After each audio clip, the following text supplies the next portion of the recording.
What's up, everybody, and welcome to another episode of Rocket Live. I am your host, Chris Vaglio, and I appreciate each and every one of you for taking the time today to listen to an episode of the Rocket Live podcast. As always, today's interview was audio taken from a video that I did with my guest. Quick things I just want to let everybody know of at the top of the show. You can always watch all of the video versions of these interviews over on the Rocket Growth Agency YouTube channel, and you can access the link directly to this interview using the link in the show notes. And also, while you're there too, please feel free to hit that subscribe button so that way you get notified every single time a new video is uploaded to the channel. And also, please hit that subscribe button wherever you are listening to this podcast. If you're a creative business professional right now that's listening to this and you need help creating a rock star business and brand that will help you get noticed, feel confident, and bring in more clients, then I definitely want to talk with you. Please feel free to use the link in the show notes and schedule a free 30-minute consultation with me, as I'd be happy to help to get your business rocking. Now with that, let's start the show. What's up, everybody, and welcome to another episode of Rocket Live. I've got my really good friend, colleague, great creator and creative in the industry, Mr. John Renz, who is the VP and Creative Director over at Prudential. We actually had your counterpart, your partner in crime on the show not too long ago, Bridget Esposito.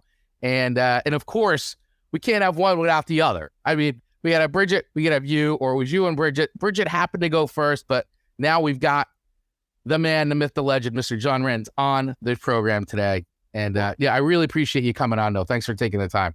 Well, it's typically not it's never a good move following Bridget. So let me just say that. But yeah, no, yeah, Bridget was great. I'll do my best to one up her. I'll put bets on me because she's a force of nature. But yeah, Bridget is my other half. It's like Wonder Twins, right?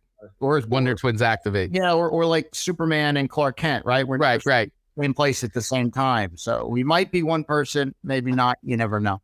Yeah, exactly. Well, you know, it's one of those things, but it is great to have that kind of partnership and collaboration. And it's, you know, you've had that for years with Bridget. So I definitely urge anybody, if you're listening to this episode first, to go back and watch or listen to the episode I did with Bridget Esposito, also from Prudential, so that way you can get her side of the story. But if you already heard her side of the story and you're here for more, well, guess what? You're in for a treat, because here I am. I have her better half here, in partner in crime, as I said, John Renz here. And so, John, let's dive into it, because there's a lot I want to get to. There's a lot I want to talk about. And you know, I know for the benefit of the audience, like, listen, I've known John for quite some time. John and I have been colleagues. We've worked together. When I used to be in video production, John and I collaborated a lot on projects. And so I have the fortune of knowing a bit about John, but I realize the audience does not know, or some of you may know, but for those of you new, you don't know much about John. So John, let's set the stage a little bit. Let's talk about, because, you know, I know that you've done a lot, and we'll get into that and how you've landed at Prudential and how that's evolved as well.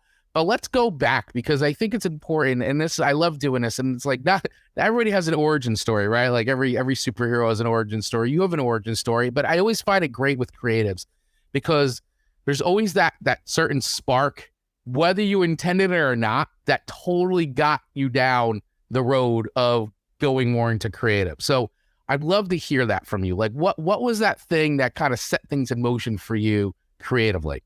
Sure.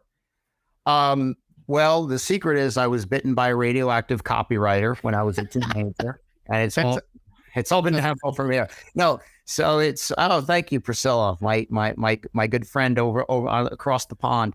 Yes. So, you know, it's funny, when I was growing up, I fell in love with the craft of writing when I was in high school. And I actually, heading into college, I wanted to be a journalist. I wanted to be the next Woodward and Bernstein. Wanted to be an investigative journalist, and I wanted to crack the next big story. I just thought that was fantastic. Went off to college, and you know, the way journalism school works is, you know, your first year you're in the classroom, right, and then once you start to get into upper level courses, you kind of go out in the field, your professors or editors and of local papers and things like this. And I started to, part of my coursework was working as a journalist. So I was, covering everything from, parks and recreations and town halls and all kinds of things. You sort of run the gamut. And I quickly realized that journalism just didn't do it for me. Yeah, I love the craft of writing. It wasn't creative enough really for me. Maybe I should. Now it seems to be nothing but creative. But I know, right? Well, it's definitely transformed over the years. Right. Back then it was you had to just report the fact. Yeah. So I have a cousin, Brian Flood, who is one of the great copywriters in the industry, and he's worked on his own in Boston for years and years. We were having a hard time, and he said, "Why don't you give advertising a try?" Right. And I went up and I shadowed him for a week, and I said, "Wow, this is really cool." So I went back to school and I landed myself an internship at an ad agency and PR firm, and man, I was hooked. I was like, "This is how I want to spend my days." I got into it, and I said, like, if I can do this for the rest of my life, that's great, right? Like. I like to say, and I've stolen this line from Brian, my cousin, but other people work for a living. I'm in advertising. I get to play in the sandbox of ideas. Yeah. So I was all in. So that's how I found advertising, and that's how I found the love of copywriting. Yeah, I love that. And that's so thank you for sharing that, because I do think it's important to set the stage, especially for those people who are watching and listening who, maybe they're still early in their journey and they're still trying to figure out like what they want to do, or, maybe have been doing something for a while and they're looking to make a change, and they're feeling that calling or that bug or whatever you want to call it, the spark to do something new. And that's why I think it's great sharing your story, because it shows to me that, while you're interested, you did something, experienced it. Hey, I like this, but I don't necessarily want to pursue this like full time. There's got to be more. And it wasn't, fulfilling you in the soul creatively. And so you went and you found something, and then boom. And it's like, it's so funny how that will like click with people. It feels right. Yeah. People stumble into the advertising industry through all sorts of channels, right? Right. They want to be writers and they become copywriters. Some people are history majors and they just love stories and they love digging and they love, crafting, and they find their way into this path, right? They're visual storytellers, and they find, and it offers up such wonderful ways to solve problems, right? And which is different, right? You look at like, how do you tell a story, right? Which is difficult of itself. How do you tell a story in a big novel or a huge movie, right? Which is hard. Well, do the same thing in 30 seconds or 15 seconds or 6 seconds, right? Yeah. Oh, and by the way, make sure they click and buy at the end of it, right? That's a whole other art form. Yeah. And these are great creative challenges that I think a lot of people just embrace, and they say, wow, I've got to do that. And it's like the old exercise, tell a story in 6 words or less. Right. Yeah. Yeah. Which is, it's still a challenge. It's still really hard to do.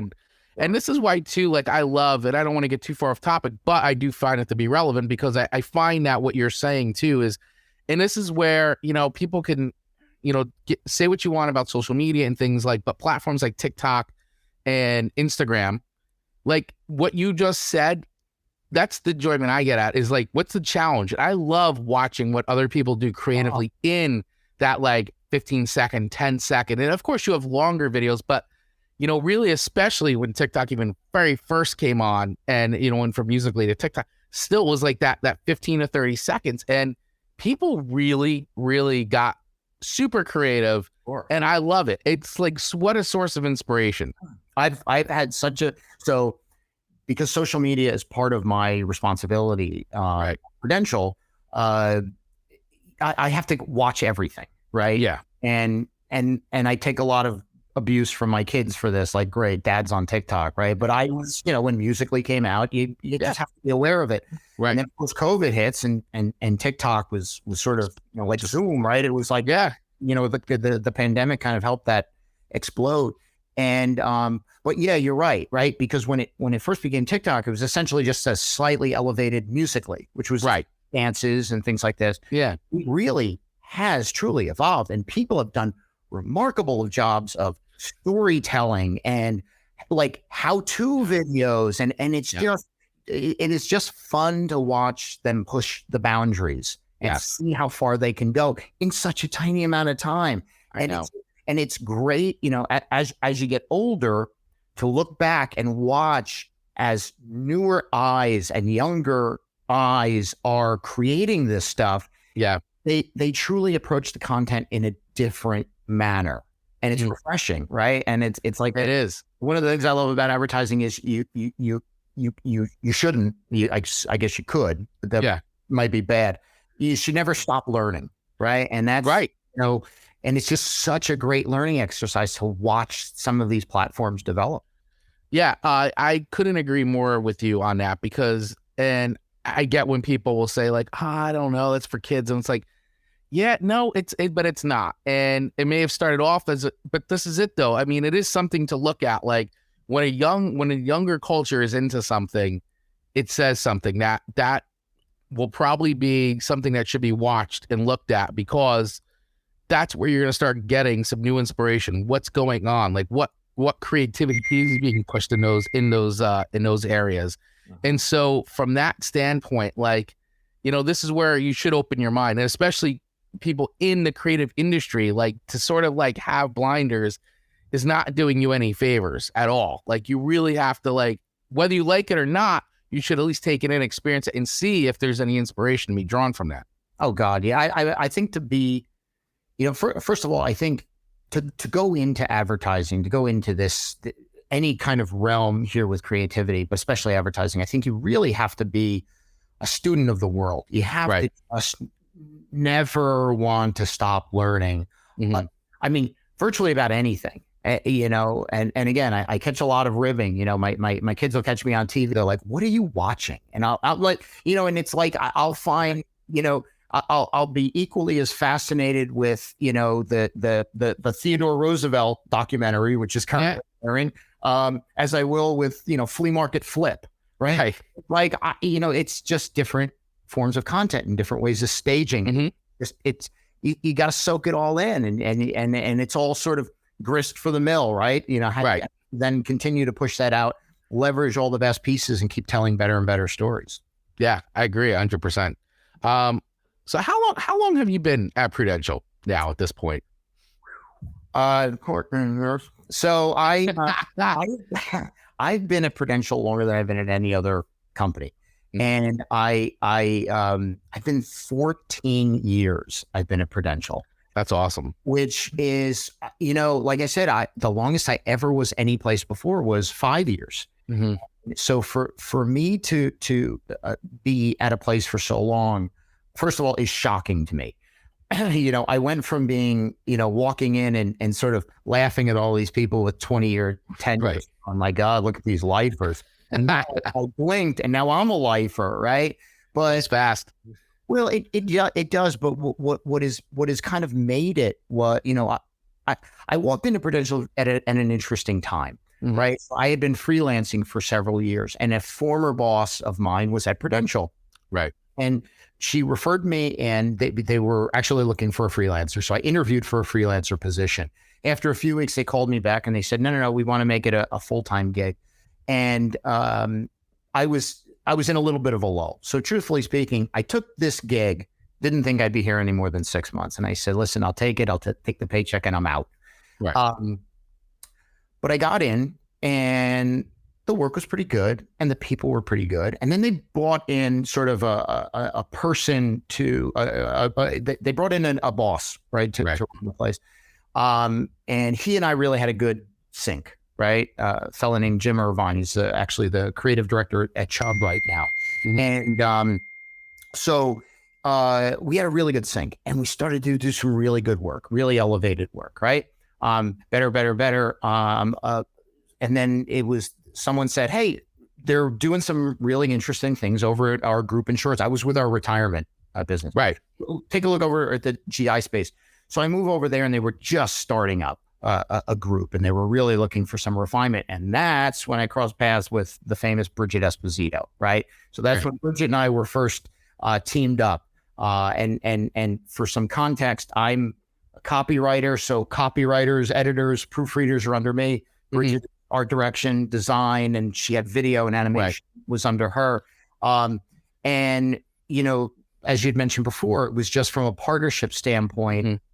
It was partnership, it was opportunity, and it was great work, right? Right. And we did great things at group insurance. And then as Prudential has evolved significantly as a business over the recent years. So when I first walked in, it was very siloed. Every business was kind of like its own world.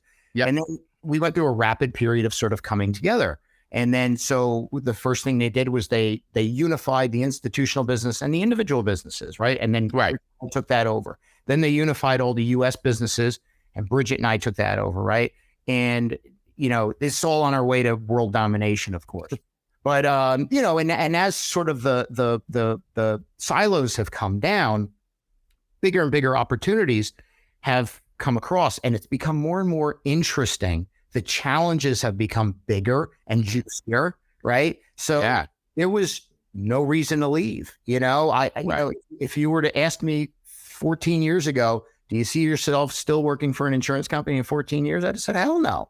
But having gone through this path, it's just wonderful challenges after wonderful challenges.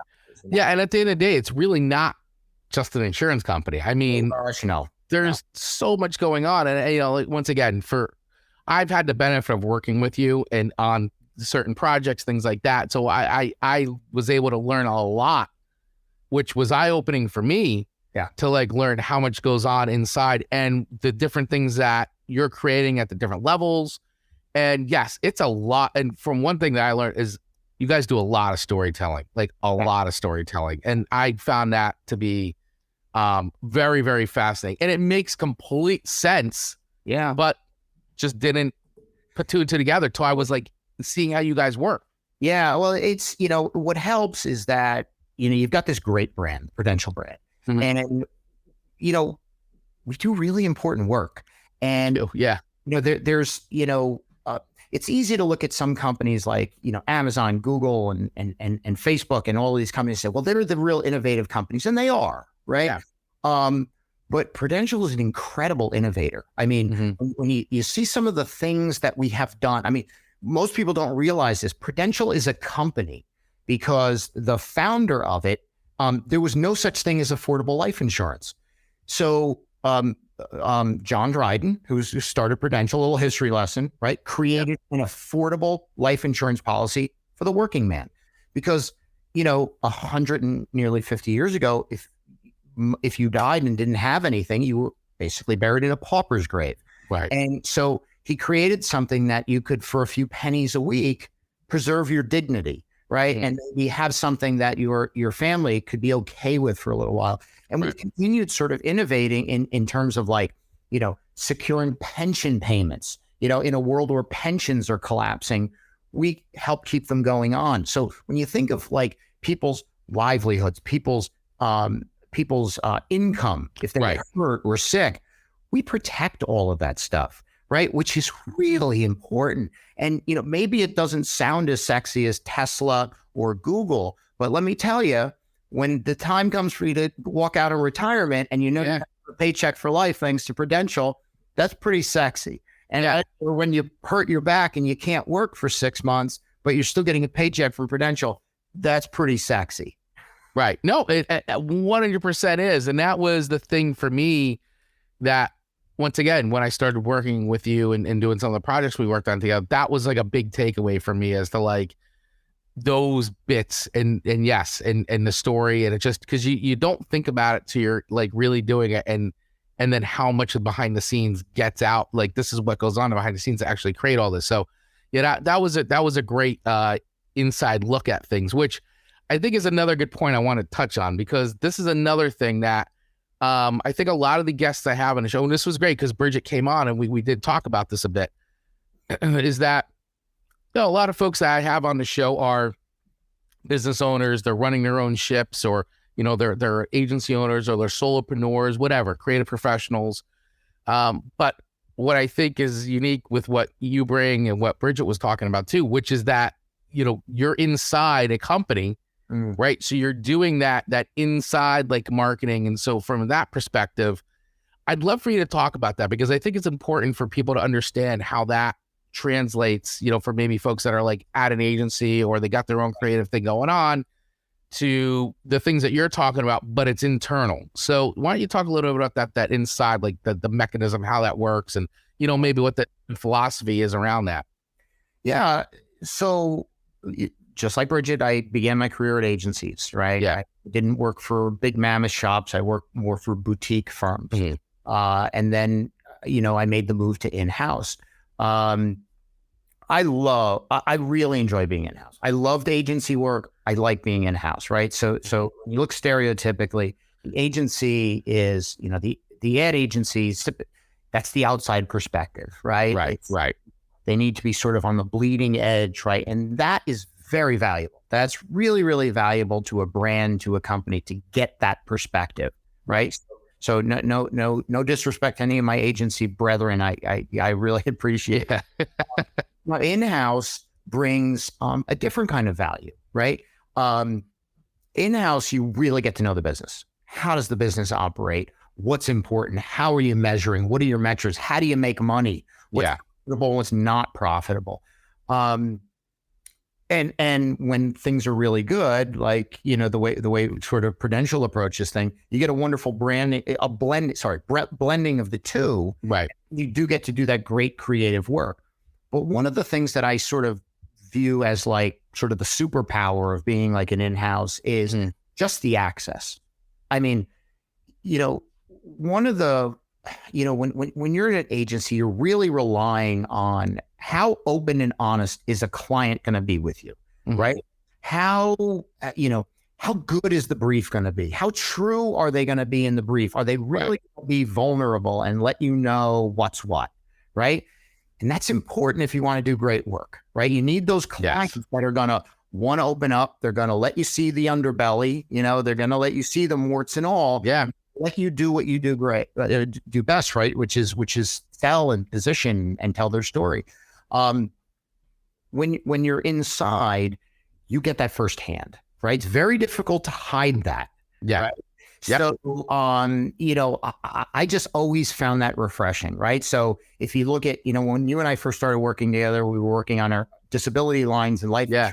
And if I'm writing a TV commercial for a disability product, and I've got a question about disability product, I just walk down the hall and talk to the guy who made it, right? If I'm writing about our pension risk transfer solutions, and I've got a question about it, let's go to the guy who made it. And I'll ask them, and it's you get it right from the horse's mouth, and there's a real power there, right? I agree. I do. I think there is a real power there. Yeah. It's tricky, right? It's and this is why it helps to have been at an agency, right? It's when you're in an agency, you have a real formal structure, right? Usually strategists and account managers, and they vet all of this information, right? And they do all of the hard work vetting things out so that the creatives can just go and be wildly creative. Right. At a company, now we'll have those disciplines too, right? But it's at times not as structured as an agency might be, which again provides you with unfettered access. Now, I think that's great because not only are you hearing the work directly from the horse's mouth, you're pitching it, right? You're pitching it and you're defending the work and you're championing that work all the way down the line. That puts, in my opinion, as a creative, that puts you in a really great and enviable situation. Yeah. If you've got a good relationship with your internal partners or / clients, right? Because you now have a dialogue. You're at the table and you're saying, you don't like the work. Let's talk about that. Let's talk about the strategy. Let's talk about the approach. Let's talk about the creative decisions that we've made. Right. Yeah. And I think that's great. And I think that is a great difference in, agency versus in-house. I think that's a really good distinction to bring up for sure. But so I'd love to hear a little bit more because I thought that was really great because I think navigating like how in-house works. But how is it when you're like internally, like, is Prudential looked at as the client? Like, how does that sort of work? How does that, I guess the level of service, it's like, yes, you're an employee, but like, there's little differences in there. And I'd love for you to talk about how you guys navigate that, like being, in creative and marketing and all that inside of Prudential. Sure. Like, it's big, it's huge. So it's like, it really is. And I'll be honest with you, depending on who you sort of work with, as I said, I began at an ad agency, right? So right. I refer to my partners as clients, and I really shouldn't. They're partners, right? And I often say that to my team when they refer to client, and I have to keep sort of anchoring back. Hey, we're all on the same team, right? Which is a different dynamic, right? Right. They are, our partners in that we're helping make, just in an agency will, right? Mm-hmm. We're helping their strategies come alive. Right? We're helping them deliver on their P&L goals. We're helping them deliver on whatever their business objectives are, right? But we're all in it together. That's the thing that's really compelling from my standpoint, right? Mm-hmm. So we're all at a table together. And while, the creative team has to fight for creative integrity, if we want to say right. Right. And the business strategy team may not care as much about that because they got to focus on sales. Right. It creates an interesting opportunity to have a compelling dialogue, right? Where you can state your case and say, mm-hmm. This is why saying it this way is better. This is why saying, opening up your, when you open up this digital experience with this sentiment, this is how we suck the reader in, right? This is how we, when we create our subheads this way, it helps the reader through the story. So they don't read your headline and die, right? It's all the way through, right? And there's a real art and craft to that. So what I've always embraced is having the active dialogue. We're all at the same table. We're all the same team. We're all on the same team. We perform different functions. At the end of the day, we're all Prudential, right? Mm-hmm. We're all part of the same organization, and we're all focused on the same thing, right? So how do we get there together? And in my opinion, the way you get there is by having relationships with your partners. It's the same thing if you're in an agency. I was going to say, it's the same exact thing, yeah. As a client, what's important to you? What are you trying to achieve? And how are we going to help you get there? The moment you look at it as, is it us versus them, mm-hmm. right? We're the agency, they're the client. We're the creatives, they're the strategists. Boo, hiss. No, we're all trying to do the same thing. We're all trying to achieve the same goals, right? In the strategy standpoint, they just may not care as much about how it feels versus the creative team, right? But when you have that open dialogue, when you have that demonstrated understanding with the clients and the partners, right? When they understand that you've heard them, right? Right. The world of difference. We have a, we, like most companies and agencies, we have a workflow system that we of course, into and things like this, right? And one of the things that drives me mad is when folks will do some work, they'll craft some copy, they'll create a design, and then they just upload it, and they go upload it for review, and I'm like, oh my God, please don't do that. I call that the cold handoff, right? Yeah. Because, we've all been there. A customer will come to you and they'll say, I need you to write a email that does A, B, and C. Great. Well, we all have been there, and you start doing it and A, B, and C doesn't work. So you have to go A, B, and D, right? Right. Well, when you do just give that back to them in no context, they go, well, this guy didn't even listen to me. Right? Yeah, exactly. And when you go back and you say, I heard you, and I know you wanted this, but here's why this didn't work. And I worked on it, and we figured out this solution that we think it really gets to the heart of what you're doing. And you're demonstrating to them that you care, right? Right. It's important to you because it's important to them. And that builds a bridge and a bond that is just so important. And I don't care if you're in-house or you're at an agency. If the clients don't know you care about them, right, you're going to have problems. Well said. I think that pretty much goes across every business, every industry, no matter what you're doing. So I think that's really, really well said. So we are this is a great conversation. I could keep going forever. But I do want to make sure I get to some other important topics, though, before we wrap it up. Yep. One of them being is that, which I didn't know about this, I didn't know this about you, Mr. John Renz, but apparently you are the keeper of useless trivia. Yeah. And what category of useless trivia are we talking about? Are we talking about films, movies, music, or is it just like rando facts type of thing? It's really just a lot of nonsense. Movie quotes. It's my mom. Maybe that's what got me to advertising. I was going to say, I'm starting to see a straight line. Oh my God! It's just my mind soaks up these things. And what the unfortunate thing is I've really passed this. I don't know if it's a blessing or a curse. Right. Passed it on to my sons. Right. and it's pretty sort of awful and remarkable. But we just. What's really funny is if you watch our threads, our text, it's the most insane trading of information. And like, oh my God, look, did you realize that, and now of course you're questioning me and I'm drawing a blank on some.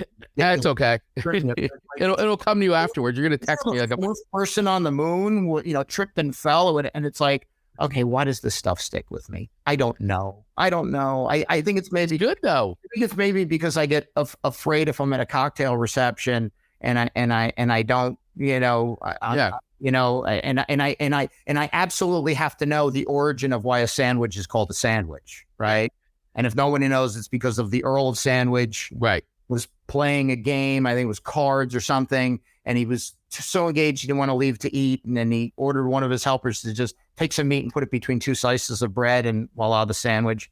So there you go. Welcome to my world.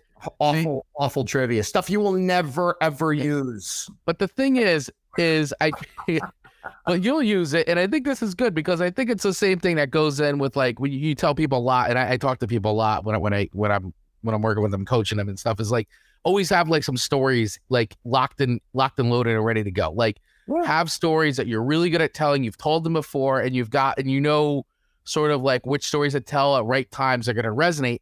I think that for you, like this is like, and I'm sure you have your stories, but I think this is a good added benefit because it's a great way to break the ice in a situation. It is a good, and it's a great conversation starter. Like you telling me that now, it's like, now that would lead into like talking about sandwiches and favorite kind of sandwiches and what kind of bread you like. Like it opens up a door, right? A gateway. Let me tell you, it's fantastic. It's fantastic. Coachability things, right? I'll get the use of. I'm also a trivia history buff, right? So I got two great pieces. I took my sons to one of the first trips to Washington D.C. when they were young, and there was a World War II exhibit that was going on in the National Archives, and there was the original text of Roosevelt's speech, right? Pearl Harbor, right? And I forget how it was written, but it said something along the effect was today, December 7th, 1941. And it was something like a day that will go down in history as terrible or something, right? Right. He crossed it off and he wrote a date that will live in infamy. That was his only change to the entirety of the speech. And that's what you remember, right? Right.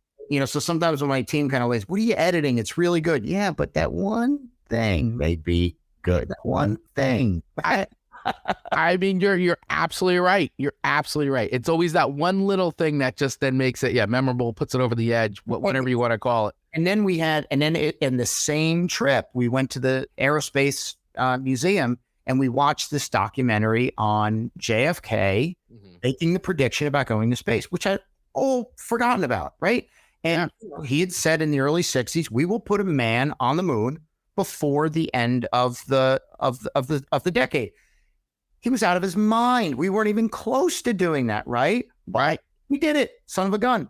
I turned that into a direct mail piece after 2008 and the whole market collapsed.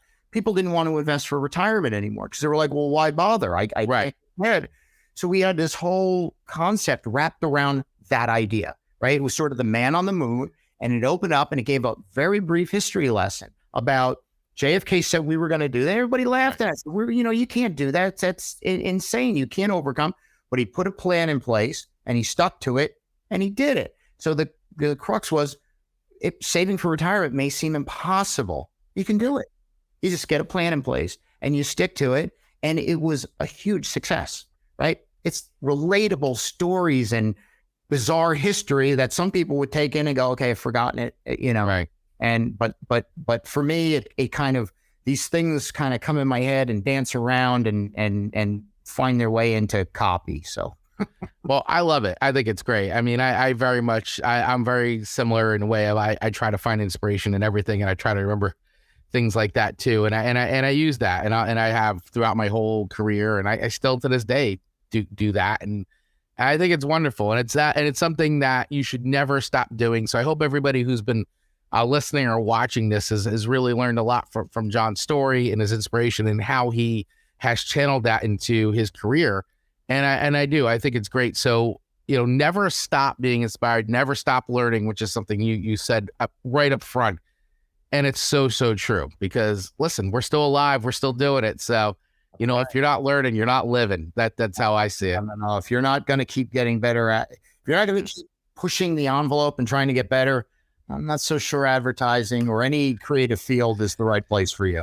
No, I 100%. Well, and I also too just think general in life too. I mean, if you're not moving forward somehow, some way, you're just kind of standing still, and that's not a lot of fun. Keeps you young and fresh, right? What's the old saying? Does. You have to grow up. You don't have to grow old, right? 100%. I love that. I love it. Well, John, this was great. I think I said the same thing. I'm like, geez, we talk forever. I think at some point we'll have to do a part 2 and just get all three of us on and just go nuts. Oh, then you'll really see the banter. Yeah, you'll really see the back and forth between Bridget and I. That would be fun to do. That would be great. Yeah.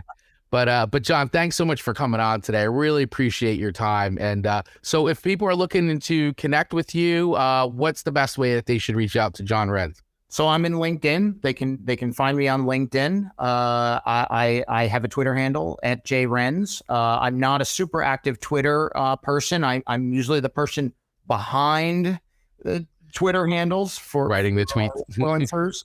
Then I am sort of in front of things. But you can certainly DM me through Twitter and LinkedIn, and I'd love to continue the conversation. This has been a great conversation, Chris. It's always a fun time to connect with you. Yeah, absolutely. Likewise. And this was a really fun conversation, and I hope everybody out there had a great time listening to, whether you're joining us live or you're catching a replay of this on YouTube, or listening to the audio version of this show. I really appreciate you spending some of your time with us and listening to the stories, listening to John and any of the other episodes that you may have stumbled across that I've done in the past. So feel free to hit that follow, subscribe button, wherever the button is. Hit that button, because what happens when you do that, you actually get notified every single time I drop a new episode, whether it's on YouTube or it's an audio version, wherever you get podcasts, because that does help the show grow the more you do that. And if you'd also be so kind as to take an additional few seconds to just rate an episode or leave me a little review, that does help the show grow as well and would be very, very appreciated. And if you want to go a little bit further, you can always hit up my Buy Me a Coffee /CVaglio. Those links are in the show notes and the video description below. And feel free to select the level that you are comfortable giving if you feel like I've done a great job being a host of this show and bringing on great guests like John. And if you want to connect with John, his links are in the notes as well, the show notes and the video description. So please make sure you connect with him as well. So John, any final words, my friend, before we sign off? No, this has been a lot of fun. And I guess the one thing I'll leave is, if people do want to leave comments and rate, my last push is, please rate me higher than Bridget, because I won't be able to live with her if not. And I'll definitely get an okay, because what I realized, and I didn't do this intentionally, I swear to God. I have a prop here, and I was half. So my son plays guitar, and I said maybe I should grab my son's guitar and fake, but I have something better. Look. Oh, look at that! That's it. How about my notepad? You got a Rocket Growth Agency notepad, a coveted Rocket Growth Agency notepad. That's right. If you want your own notepad, you can get it. Just DM me. I'll send you one. But yes, that's awesome. Thank you so much. I appreciate it. Correct. Awesome. All right. Well, thank you, everybody, once again for watching and listening to the show. I appreciate each and every one of you. And we look forward to seeing you next time right here on the Rocket Live podcast. And always remember, be yourself, be authentic, and always remember to rock it. Once again, just want to thank everybody for listening to another episode of the Rocket Life podcast. Please hit that subscribe button wherever you are listening to this. And also, don't forget, you can watch the video version of this interview over on the Rocket Growth Agency YouTube channel. Just use the link in the show notes. Thanks again for listening, and don't forget to rock it.